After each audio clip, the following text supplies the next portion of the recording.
சூழ்நிலை சாதகமா இல்லை, பாதகமா இருக்குது. எல்லாரும் ஏய் அமைதியாரு, நீ அமைதியாரு, நீ உன் வேலையை பாருனா. அவனுக்கு ஒன்று தெரியும், இந்த வாய்ப்பை தவற விட்டா நான் மறிக்கும் பொழுது குருடனாய்த்தான் மறிப்பேன். அவனுக்கு நன்றா தெரியும், நல்லா தெரியும். அவனுக்கு காலடி சத்தம் கேட்கு, ஆண்டவர் வருகிறார், டபடபடபடபட எல்லாம் ஓடி வராங்க.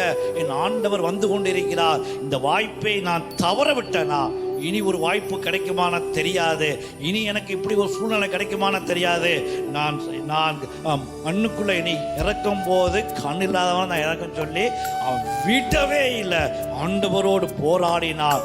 அங்கேயும் ஒரு வார்த்தை சொல்லப்பட்டது, உன் விசுவாசத்தின்படி உனக்கு பார்வை உண்டாவ. கையை தட்டி சொல்லுவோமா, இதுதானே ஆண்டவரோடு போராடுவது, இதுதானே ஆண்டவரோடு மனிதன் போராடுவது. அவரோடு யுத்தம் பண்ண முடியுமா? அவரோடு வேற ஏதாவது செய்ய முடியுமா?